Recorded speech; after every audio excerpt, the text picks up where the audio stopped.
All right. Good morning, guys. Josh Lumley. I'm the Vice Chief Medical Officer for North Star Anesthesia. I'm happy to be here today to talk to you about geriatric anesthesia.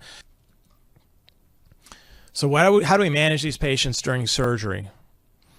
So you can use IV agents, no problem, but you're just going to want to give reduced doses and be more cautious with those doses. So you can do any technique on your elderly population, no problem, but you've just got to perform it carefully. Like I said, go low and go slow. But you do want to think about using regional anesthesia in these patients. So these patients, they are unable to generate the catecholamine surge that's associated with surgery as with their younger cohorts. So by using regional anesthesia, you offset the stress response related to surgery. You do decrease blood loss. This is the big one here. You decrease the incidence of postoperative cognitive dysfunction, and then finally you decrease the likelihood of a DVT. But even though you reduce the likelihood of postoperative cognitive dysfunction, at this point there is no established literature that declares superiority of regional anesthesia over general anesthesia. Maintenance of anesthesia. So we've got to maintain volume status, and as I said, you low volume, high volume, and then you've got this window in the middle that's optimal for optimal renal function, optimal perfusion, optimal cardiac function. Now that window of optimal fluid management is much, much narrower in the elderly population. So higher likelihood of low volume, higher likelihood of adverse effect of high volume, but a small window of opportunity. So in this case there, you may want to think about invasive monitoring such as esophageal Doppler, etc., to monitor where your fluid balance is. They are more dependent on preload. So again, volume is critical. And obviously with these folks, because of the decreased muscle mass and increased fat, you want to pay special attention to padding the extremities as well as warming. And then, of course, recognizing that MAC has decreased dramatically with age.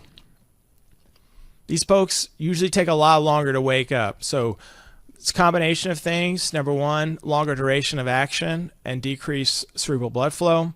There's a synergistic action of drugs, which is noted to be more significant in the elderly population. They're at higher risk for relative drug overdoses, and they have a higher propensity towards hypothermia, which again also creates a prolonged duration of action for your drugs. What are the postoperative considerations that we have for these patients?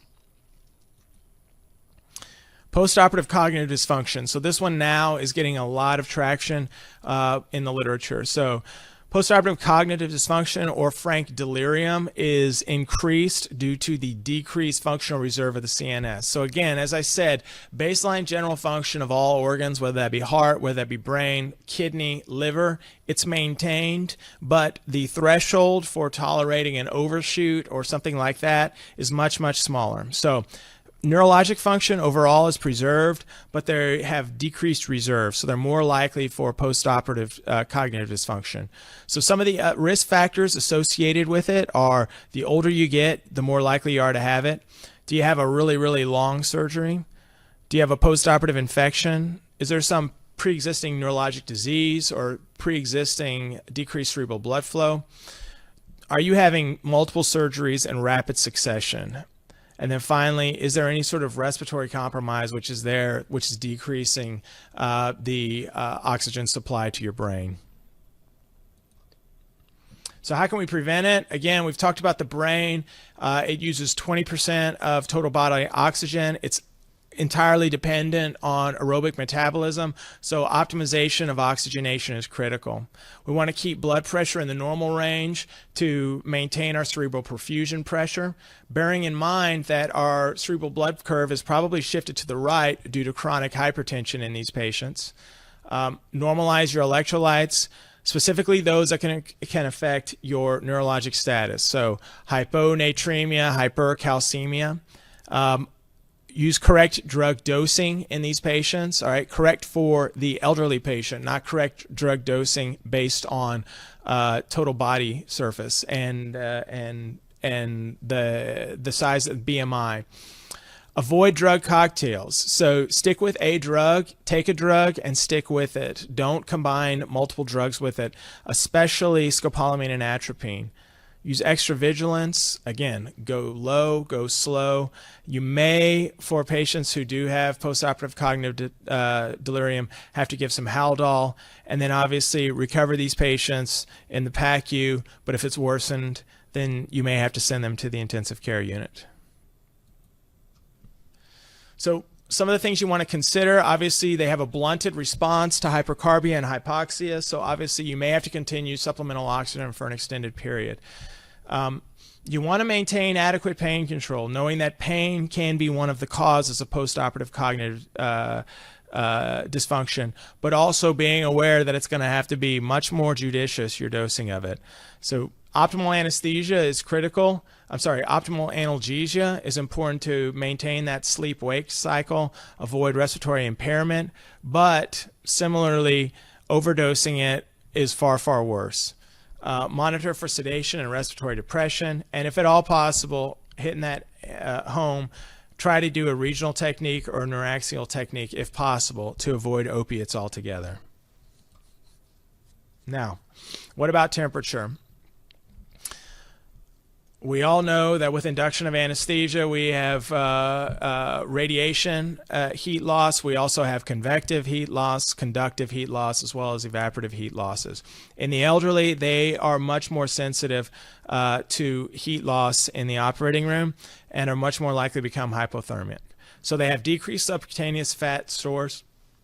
They have decreased metabolic rate. They produce less heat, and they're less responsive to that inner threshold range.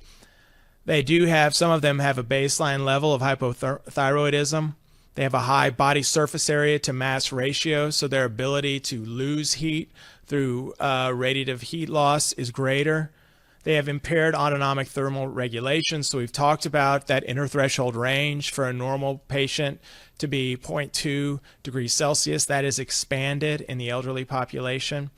They're less effective at cold-induced vasoconstriction in that phase 3 plateau of general anesthesia. And then finally, they shiver with less frequency than does their younger cohort. So for that reason, if you can't keep the OR warm, which you should, but if you can't, you need to optimize everything such that you maintain that patient's temperature. Be careful, definitely, when positioning a patient. Always be aware that that they are at high risk for bruising and for hematomas, especially if they're on anticoagulants. But also bear in mind that their fat composition has changed dramatically. Do bear in mind that some of these folks do have cervical stenosis, and so you may have to use fiber optic or a glide scope for intubating these patients. Malnutrition. Remember, we talked about decreased blood flow to the liver. They have decreased synthetic function of the liver, therefore their albumin levels are probably lower. It is more common in the geriatric population, and it is an independent predictor of poor outcomes. Do bear in mind that if you're assessing a nutritional state in these patients, you probably should go ahead and get pre-albumin levels to assess what their real synthetic function is, as opposed to looking at their albumin levels. And also do bear in mind that calculation of anion gap is completely dependent on a normal albumin level. So if your albumin level is decreased by 2/3, then your anion gap is going to an anion gap acidosis may be for an anion gap of greater than 6 even. So MAC requirements, what we see is it's a strong negative correlation, i.e. as age increases, anesthetic requirement is going to increase dramatically. So it decreases by 4% every decade after 40. So we see a quicker onset of anesthesia with volatile anesthetics because of the decreased cardiac output. And we see a slower onset of anesthesia with IV agents because of the decreased cardiac output. And then we obviously see a decreased ED50 for ID agents. So do bear in mind that we want to use a lower MAC, a volatile anesthetic, a lower dose of volatile anesthetic to maintain MAC for our elderly patients. Local anesthetics and neuromuscular blockade. So the response to neuromuscular blockers is unchanged. They're going to be fully relaxed, but do bear in mind that those drugs are going to last for a lot longer, and they'll hold on to them more for a longer period of time. So if at all possible, use short or intermediate acting neuromuscular blockers. Theoretically, you should consider cisatracurium because it's not dependent on hepatic or renal metabolism. The density is going to increase with age, hypothermia, and surgical duration. Succinylcholine does last longer in men, but it's unknown. I include this twitch monitor here. There is a huge push in patient safety communities within anesthesia, which notes that a lot of providers aren't using the twitch monitor. So do bear in mind, if there is a patient population where you want to use a twitch monitor, it's going to be in your elderly population. Spinal and epidural and the effect on outcome versus GA. So bear in mind that blood flow to the subarachnoid space, blood flow pretty much everywhere is decreased. So the onset of the spinal block is slower. And because of that, it may result in a higher spread. And because of the alteration in the shape of the spinal cord, there may be a higher than normal level of the spinal block. So mixed results with outcomes. Hip fracture patients do better with epidural anesthesia for DVT, PE, and all-cause mortality. But across the board, it's hard to demonstrate improvements, though that being said, there's a lot of literature being done right now on this evaluation. Gynecologic surgery. Increased risk of perioperative morbidity and mortality in elderly women with major GYN surgery as compared to their younger cohorts. 45% with a major complication, with a perioperative complication, up to 10% with a major complication. So that includes any surgery for cancer, a mass, prolapse, or urinary incontinence. Obtain the tests as you need for preoperative evaluation. You don't have to go willy-nilly and order every test under the sun, but if it's low-risk surgery, you can treat it just like their younger cohorts, but intermediate risk surgery only if the functional status is questionable. So if you have a high degree of suspicion for pulmonary dysfunction or cardiac dysfunction or renal dysfunction, then proceed down that route. But there's but based on their metabolic equivalence, if they're able to do 4 to 7 METs, you don't need to do invasive testing. What are some of the pharmacologic implications?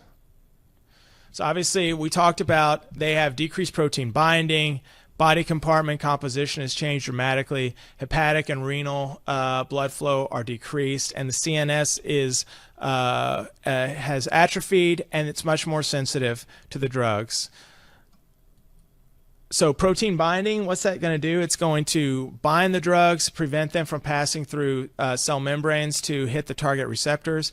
Obviously, what we see is there's less protein binding in the elderly. So because of that, the implication is that there's a higher concentration of active drugs because they're not bound up by the proteins. So in this case here, if you give a normal dose to the elderly, there is a possibility with a low protein binding level that there could be an effective overdose or an exaggerated response to what you would consider to be a normal dose.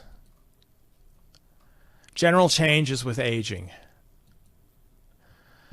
Muscle mass decreases, body fat increases, intravascular volume decreases. So they are intravascular volume down. You do want to optimize that to maintain adequate function of their kidneys, but you want to do it in a slow fashion. So what does this mean? A higher serum concentration of your doses of drugs that you give. Reservoir fat means that there's a larger area for deposition of your fat-soluble drugs. That's going to allow them to hold on to that drug for a lot longer and make the duration of action of those drugs extend. Half-life, what I want you to see is how much longer these drugs last. Vecuronium, 3-fold increase. Versed, almost doubles. Valium, 3-fold increase. Fentanyl, almost 4 times increase. Alfentanil, up 50%. All of our half-lives for all of our drugs are increased either 50 up to even 400%. MAC declines what? 4 to 6% per decade after the age of 40. So MAC declines 4 to 6% per decade after the age of 40. So the myocardial depressant effects of volatile anesthetics is augmented because of the sclerosis and the left ventricular hypertrophy of the heart, as well as the dependence on preload. Propofol is more likely to cause apnea. There's no change in response to succinylcholine or neuromuscular blockers, but do bear in mind they will last longer if they are renally cleared or hepatically cleared. You want to reduce all of our doses of narcotics by 50%. Again, duration of action is up to 4 times longer with our elderly patients. Elderly and trauma. Things you want to ask. What preceded the accident? Was it a car accident? Was it a loss of consciousness? Something else happened? Cardiac, neurologic, pathologic, metabolic event. And bear in mind, again, a lot of state boards of medicine are making physicians be aware of elder abuse. It can be as high as 25% in the population. All states have mandatory reporting. In the elderly, there's a higher rate of chest injuries with accidents, whether that's caused by the elderly or they were in the other car. Rib fractures, flail chest, sternal fractures. High risk of head injury and TBI, but do bear in mind when they appear with those injuries, it's going to be far down the road because of the cerebral atrophy that they have. They have a longer hospital stay, increased mortality from head injuries, and age alone is an independent predictor of worse outcomes. So we've talked about all the changes of anesthesia to the elderly. So what about anesthesia by the elderly? So there is a lot of changing demographics in the anesthesia workforce. Some of our attendings and fellow anesthesiologists may be greater than 65, greater than 70, and sometimes greater than 80. What is the implication of that? So we've talked about anesthesia on the elderly. What about anesthesia by the elderly? How old is too old? And how do you control or prohibit practice for those folks? And is there data to support it? Well, what we see, there hasn't really been specific tests, at least within the U.S., on elderly anesthesiologists. But what we do know with spatial frequency and contrast sensitivity, there is a dramatic decrease in functioning from a 20-year-old to a 40-year-old. I'm sorry, to an 80-year-old. The closest we have to a study on outcomes related to the elderly population of anesthesiologists is a 10-year study that was done by basically the equivalent of the ASA closed claims database, but done in Canada, where the anesthesiologist was cited to be at least partly responsible for adverse outcomes. This was done in BC, Quebec, and Ontario. It looked at 3 age groups: less than 51 years of age, 51 to 64 years of age, and greater than 65 years of age. So the under 51 was considered the baseline reference category, so the independent variable. So litigation ratio for the 51 to 64 was slightly elevated at 1.14. The risk ratio for 65 was 1.5. And the disability weighted claims, those in the 51 to 64 had a 1.31, so relative risk increase of 0.31 over the under 51 age group, and the over 65 had a 0.94 relative risk increase compared to the age less than 51. And that is it. So thank you.